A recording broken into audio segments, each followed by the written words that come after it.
Welcome back, everybody, to another deck profile video here with Chris from TCG, the Saiyan Elites. Hopefully you guys are having an awesome day. I wanted to bring you guys an awesome revamped deck from the this leader came out of set 8, which is I believe it's set 8. Kaioken, Son Goku turning the tide. Before we get into the deck profile, let me know what you guys think down below. Like and subscribe. We're on the road to 200 subscribers. Once we get to 300, I think we'll do some sort of giveaway. Haven't decided what yet. But definitely some more information on that in the coming months, hopefully. And I will leave a deck listing down below so you guys can check that out and let me know what you guys think. So with this leader, when it swings at a leader, it draws a card, and then once per turn, if one of your battle cards activates Revive, you get to draw an extra card. And Revive basically is a mechanic, which we'll kind of get into a little bit later, but basically if one of your cards gets KO'd, you can sacrifice a blue and a green or a blue-green multicolor and bring the card back. It only happens once per turn, but if you do that, you basically get to draw an extra card. And at 4 life, you can awaken, restand 1, and draw 1. And then we get to Kaioken turning the tide. And again, when this card swings, it draws. And then once per turn, if your battle card activates Revive, you get to draw 2 cards instead of 1. It also has an active main where you can choose one of your blue-green multicolors cards in rest mode until the end of your next main phase. As long as the chosen card is in rest mode, your opponent cannot attack your leader, so you gain the Deadly Defender effect, basically. So we'll get into the deck profile. We'll start off with the 1-drops. I run 2 Newfound Power Son Gohans, and 1 Awakening Talent Pan. This is for my... this is a little bit to do with Revive, just so I have some cards that I can get rid of, but also for some self-awakening purposes. 2 of the Gohan and 1 Pan. Pan's nice because at the end of my turn, she goes back to my hand, so I can continue playing her down if I need to, or I can use her in my hand to be used as Revive fodder.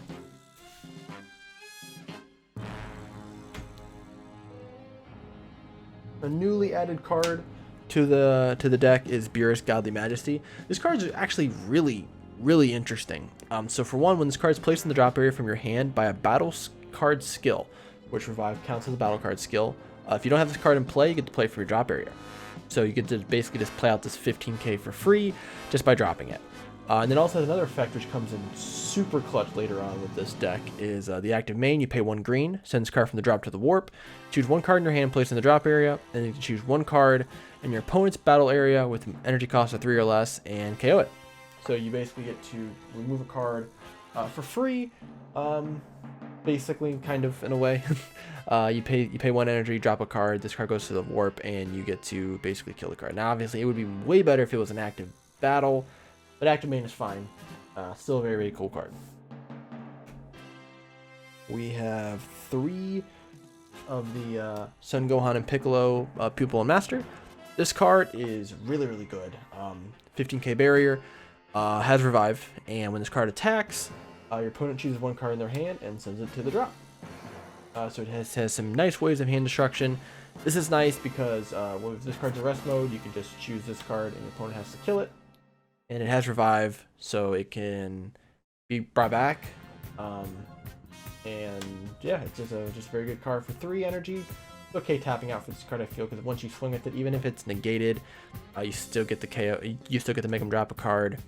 And there's not many cards that will remove a barrier that they can probably use that they're going to want to use on turn 3. So it just gives you some just extra damage. Even if they don't take the damage, it's fine. They still have to drop a card. The number 1 target for Revive is going to be the Dr. Euro Cybernetic Rebirth. This card, when you place it in the drop area, by opponent's skill or by your Revive skill, you may play this card. So if someone's using hand destruction, they make you drop a card, just drop this card, and then the auto kicks in, and you get to play it out for free. Or if you pay it by you play it in the drop area by using Revive, it comes out for free. So it's a free 15k blocker.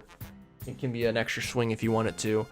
Just gonna help you kind of extend your defensive plays or even your offensive plays if need be.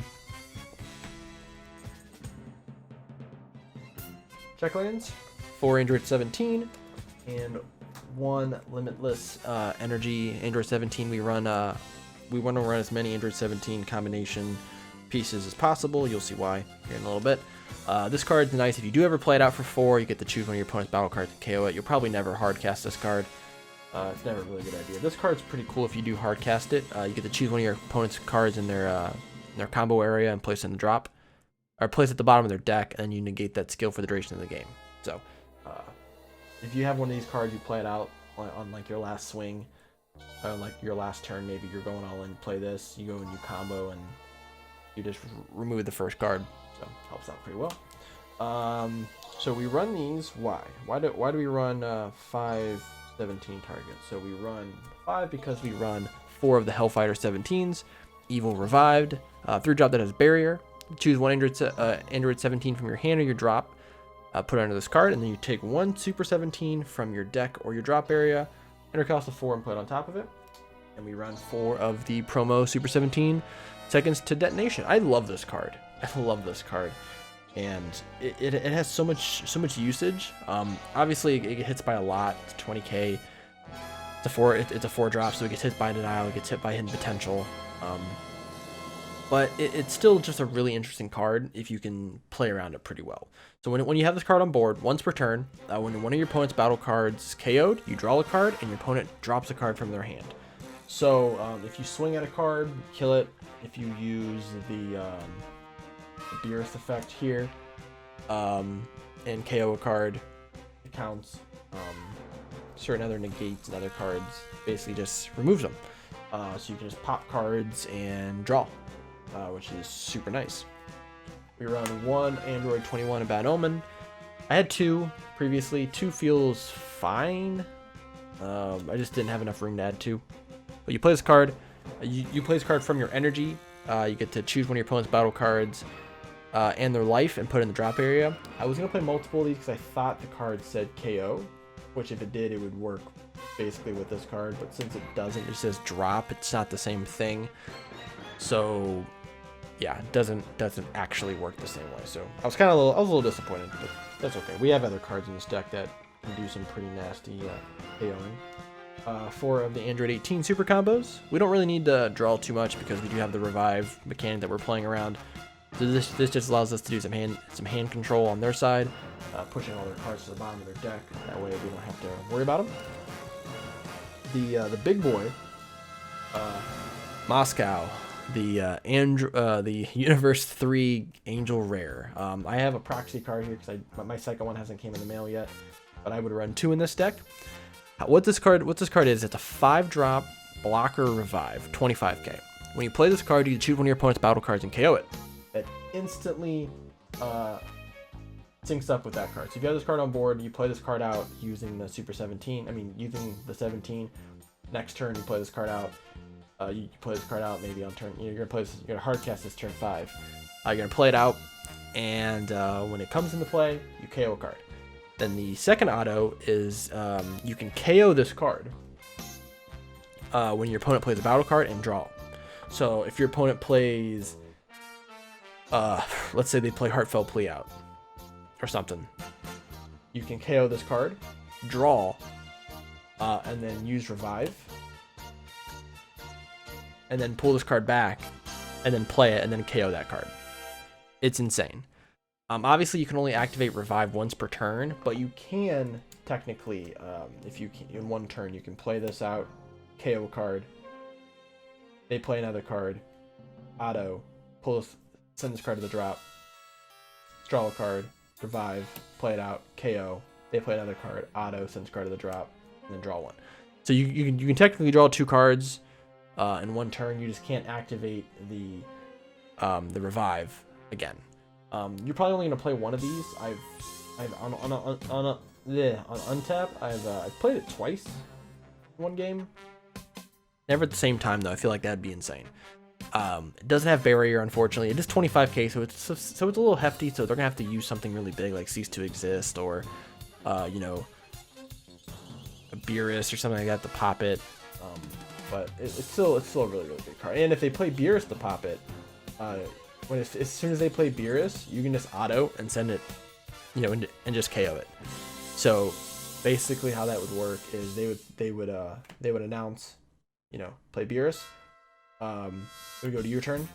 I would say auto, play this card out, KO it, draw a card. Beerus would then activate his ability, KO a card, or put something in rest mode. So if he has no cards to KO, can't KO it. Then I would use Revive, play this card back out, and then just KO the Beerus.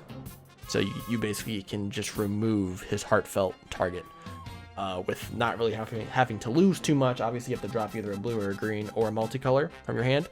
But, you know, we have cards like this. We have cards like the Dr. Hero where we just play it out and still don't feel like we're losing much advantage. This is kind of a weird one. I run 2 Senzu Beans. It doesn't feel really good in this idea of the deck that I have, so I probably am going to take those out. 2 hidden potentials. Card's still really good. Can bounce anything 4 or less, and then you restand an energy, which is nice. 3 shocking death balls. I may bump this up to 4, and this card also works with your 17 ability. So if a card is KO'd, you draw a card. So this will KO a card. So you play it, you can KO a 2-drop or less. So you get to draw a card, KO one of their cards, and then they drop a card from their hand. Pretty good. 2 Whis Coercions. We don't really... I would probably run more Whis Coercions if I'm not running Senzu Bean. Just because I get just to negate and then restand an energy, and I don't have to... I can just go back. I can use that energy from Arrival or for extra plays that I want to try to run. 3 of the Cell Earth Destroying Kamehamehas. I would put 1 in the sideboard if I were to make a sideboard for this deck. Gain 15k, and then you get to choose a card from your opponent's hand, send it to the drop if you play all green energy, which we will. 3 Son Goku, Spirit of the Planet. Very fun card. Activate Battle. You can give this card 10k and Triple Strike, which is super fun, especially if you're going for game and you have these in your hand. This is like a weird pseudo, turn 1 kill. I mean, just like a 1-turn kill where you just play this card, play out as many of these as you can, give it a huge boost for Triple Strike, and you rip cards from their hand. Pretty nasty. 3 Vegeta the Cruel. We run this because obviously it's a really good counterplay, but also it KOs a card, which will trigger our Android 17 effect again. So pretty good. 2 Gogeta targets for our Goku and Vegeta fusion. Play this card out, Triple Strike, Deflect, Barrier. You have Sparking 10, and you have 5 more energy. You can choose one card in your life, add it to your drop, and then your opponent shuffles their entire hand back, and they draw 3 cards. Something funny that I've kind of wish I could do is you play this card out.